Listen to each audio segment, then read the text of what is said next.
and welcome to Top Table Duels. Thank you so much for joining me today. In this video, we have a ranked best of 3 match. Up here in the blue, we have thomasvgd at 546, who's going to be playing Bird Up Duelists Tri-brigade, and his opponent down here in the red, AFQ798 at 445, is going to be playing a Branded Bystial deck. So let's kick it off with Branded going first. He's going to go into main phase 1, activate a Luber's normal summon effect, add himself a Branded spell, and he grabs the fusion spell. He's going to activate the Shrouded Dragon. Shrouded Dragon's effect will ditch regain. Best card in the game right now, hoo-yah. And then he's going to get his Magnum as his draw at the top. He'll activate his Theater of the Branded. Activate effect, Diffusion Summon, which will get him out to the Masquerade, the Blazing Dragon. And now he'll activate the Branded Fusion, sending an Aluber as well as the other Fallen to get himself into the Albion. His effect will activate, and Thomas has got to think here. I mean, big think, is that Imperm going to come down? Your opponent only has 2 cards in hand, and he's going to Imperm it. Alright, so no more fusion summons.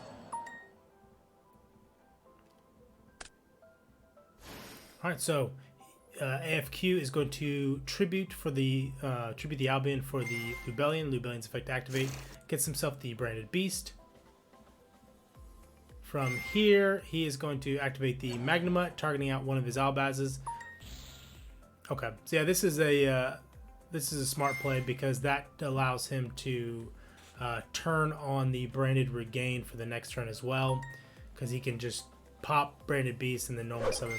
Sadly though, he's going to be met with a Duster no matter what on in phase here. Albion's effect activates on in phase, setting himself the Branded Red, and he searches for the Druid's Worm.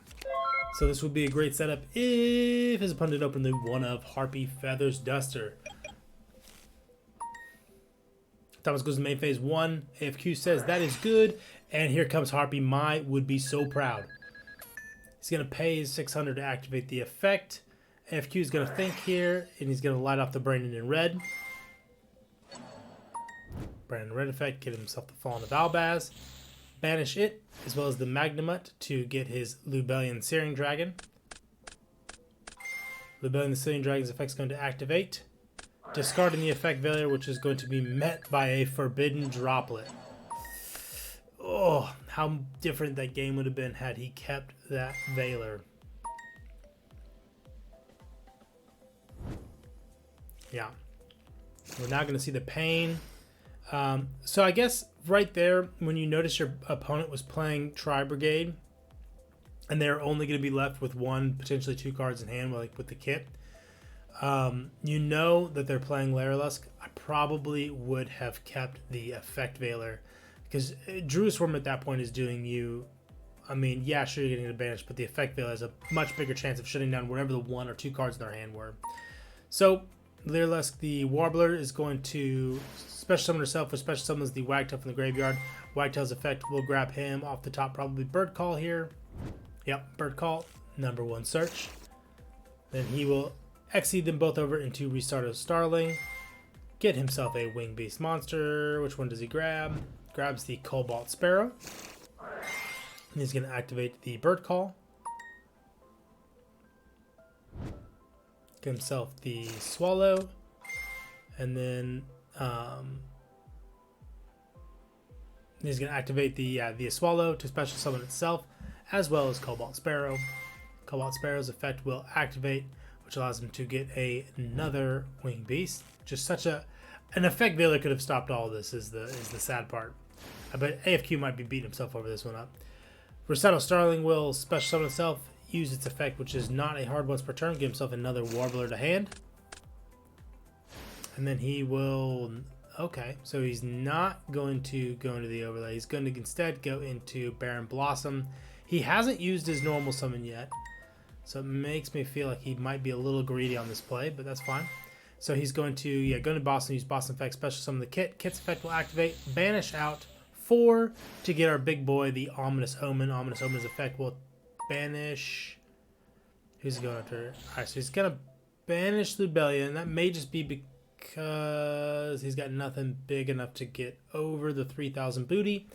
I think Blazing Dragon might be the better bet on that one, but it doesn't matter. Now he's going to link off 2 into Silver Sheller. And then we'll activate in hand the Blossom. Blossom will draw 1, then put 1 on the bottom. He's going to put back the Warbler. And now he's going to finally use his normal summon, get the Nervall on the board. Nervall's effect. Okay. Yeah, it looks like he's just going for damage there. Alright. So, AFQ is going to start us off again. That hand looks... yeah, I mean, that's pretty much everything you need, because you can use Open, discard the Saronir, got the High Spirits, Saronir's effect to get Luber in Graveyard, and then a Luber gets himself the Brand Opening. But it's met with the Drone Lockbird, so that's about that. AFQ is going to chain to the effect of that. And special summon himself out a Despian Tragedy. And he will banish the Retribution to add back the Branded Fusion. Activate Branded Fusion to send the Luber as well as the the Lubellion as well as the Fallen of Albaz to get himself the Albion. Activate Albion's effect. Banish Fallen of Albaz as well as the Despian Tragedy. And then summon Lubellion. And what's else? He's not going to chain there. Yeah, no, sorry, you can't use Despian Tragedy because he's under Droll there. I was thinking of its other effect. And then he's going to special summon out the Mirror Jade in defense mode. Tribute off the Albion for the Lubellion. Activate Lubellion's effect. Get himself the Branded Beast. And then he's going to activate the Branded High Spirits because a fusion monster was sent. And he cannot...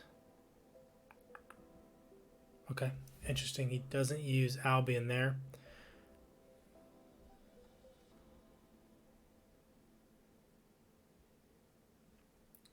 What did I miss on that one? Why did he not use Albion? Okay. Thomas in draw phase is going to activate his Cosmic Cyclone to hit Branded Beast, so Branded Beast can't do any shenaniganry. And then he will activate his Bird Call. AFQ learned his lesson. He's keeping that effect value in hand so far.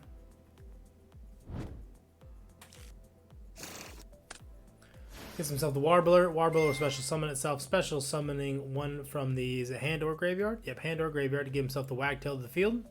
And effect veiler. Alright, good job. AFQ learned his lesson. The only downside is, though, is that Wagtail can just normal summon himself because he has the normal summon. He's going to exit those into the Recital Starling. Recital Starling's effect. Okay, so... Okay, yeah, no, that's not a on-summon effect. So he's going to Mirror Jade, banish it off before any more shenaniganry can continue. But he has the Karis in hand to ditch the ditch the Sparrow to special summon itself. And we can start banishing out to get into our link plays. He's gonna have to... Yeah, so he's only got 3 in grave. So he's going to have to play carefully here. Yep, Thomas realizes he only has 3 in grave. He's not going to be able to link climb. He's not going to be able to get what he needs out of that. Or at worst, he's only going to get rid of 1 monster and then lose it the next turn because he has no recursion. So now Thomas is going to go into that all-important game 3. And he's going to go in main phase 1, activate his Bird Call.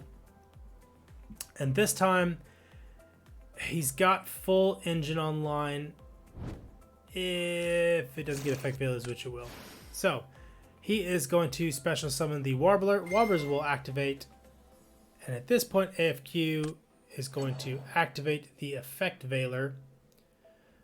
He will normal summon out the Cobalt Sparrow. Exi over into our Recital Starling. Recital Starling will activate its effect. Getting him a Nervall. So now he's into his Tri-brigade engine. He did have to use his normal summon for that, so he's going to have to set the infinite impermanence. That effect is doing a lot of damage, but now he has to play through 3 negates. So AFQ, getting those droplets in hand. Not going to do him a terrible whole lot this turn. Normal summons the Eluber activates effect. That will be met by an infinite impermanence, to which he will activate the Forbidden Droplet to tribute it off. So he's still going to get his Branded Fusion. So from here, he's going to activate Branded Fusion, which will be met by an Ash Blossom. And then he will discard the Lubellion to search for himself a Saronir. So he will get his entire Branded engine online if it weren't for the fact that there's an effect veil that's going to stare him down. So he's going to special summon the Saronir by banishing his effect veiler, and then tribute the Saronir for the Lubellion. Saronir's effect will activate, most likely sending him to regain. Yep. And then the Lubellion will activate its effect to set Branded Beast, but that will be met by an effect veiler. So now he can go into battle and run over his opponent's monster.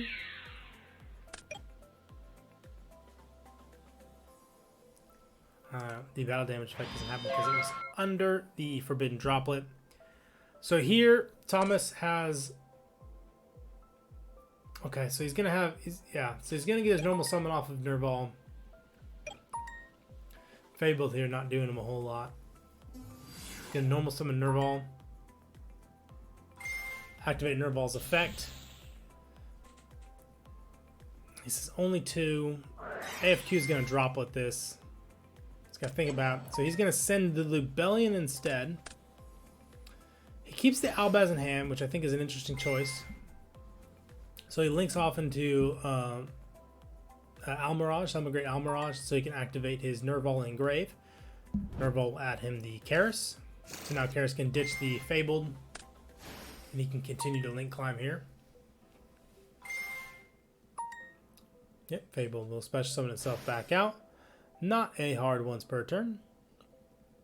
Not even a once per turn. It's just started you summon it. So Karis will activate its effect, banish 2, get himself out his Ancient Warrior's Oath to allow him to bounce on his opponent's turn. Link 2 more off into a Herald of Arc Light. So anything sent to the graveyard from the hand or main deck is banished instead. So Branded Fusion will banish everything out. Not particularly terrible sometimes, but a little bit more annoying. So, Fallen of Albaz is his only normal summon. If he tries to go into effect, he'll be met with Ancient Warrior's Oath. So he's going to pass turn and hope that his opponent can't OTK him this turn, and he definitely can't. He only is staring down 1700 a turn. So AFQ says I have one more turn to play this off. Okay, so he gets his Despian Tragedy. So Despian Tragedy's effect will activate, so at least he gets something off of this. So he's going to normal summon the Despian Tragedy, which is going to be bounced, and then he's going to pretend to normal summon again. Okay. So he's just hoping that his opponent still has nothing. Thomas is going to swing with another 11,600. This is just sad to see the state the game is kind of devolved into here. AFQ just being chipped away little by little here. He draws into a tier element, so he is playing a small tier engine inside of here. If you see my other videos, I'm not a fan of that. I think that's a terrible decision to play those in here. The deck already has consistency issues, and now you're just going to try to throw tier in there as well. So he's going to normal summon the Despian Tragedy. Swing into the Herald. Despian Tragedy's effect will activate to banish itself, which will be met by an Ash Blossom. He's saying, what are you doing? You can't Ash Blossom that. That effect instead will be negated by Herald of the Arclight. AFQ will now activate Sharon. Okay, so now we may see what Sharon's good for. But Sharon's effect will be met by Ash Blossom. So now he will normal summon out the Fallen of Albaz. Am I crazy? Did he not normal summon Despian Tragedy this turn? Yeah. Thomas is saying you've normaled this turn. Okay. Yep, he's just thinking, you know what? I get as many normal summons as I want per turn. Thomas says I can close this game out. He's going to normal summon out his Cobalt Sparrow. Link those two away into a Silver Sheller. Say battle phase. This will be met by a Forbidden Droplet. He's going to send the Fallen of Albaz, so he only takes the 1150. There's still an Imperm on the field. He draws a Ghost Bell. So now Sharon is going to activate, discarding, and he actually hits another tier. So he smacks into his Merly. Maybe I take it all back. Maybe tier are great in this deck. Let me know in the comments below what you think about having in a little tiny tier engine inside your branded your branded Bystial Despia deck.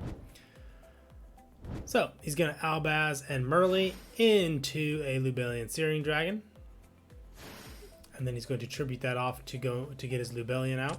Lubellion's effect will activate. This is gonna be met by an Imperm. He says that is fine. Goes into battle phase. At which point, Silver Sheller's effect will activate. It says, during your opponent's mid phase, you can special one level 4 lower beast warrior for your monster from your hand or graveyard, but negates effects also return to the hand during the end phase. If this card is graveyard, you can make all monsters your opponent controls lose 300 attack for each type of something you control. So, not terribly important there. So he's going to special summon out the Tri-brigade Karis. Karis is going to get run over, and then the Silver Sheller is going to get run over here. Let's get the pass turn. He draws the Nerval. And that is game. He goes in and scoops it up because he can just get the banish and then run over the Sharon because he has more than 4 in graveyard. So overall, the Bird Up deck taking it home. Really just kind of very slowly chipping away at the Branded deck because there's not a whole lot they could do sitting under the bounce and the Omni negate. Let me know what you guys think about that duel in the comments below. As always, let me know what other decks you'd like to see and other duels you'd like to see. If you haven't already, please like and subscribe, and I will catch y'all next time. Thank you for watching. Try some of these other great duels. If you like what you saw, give us a like and subscribe.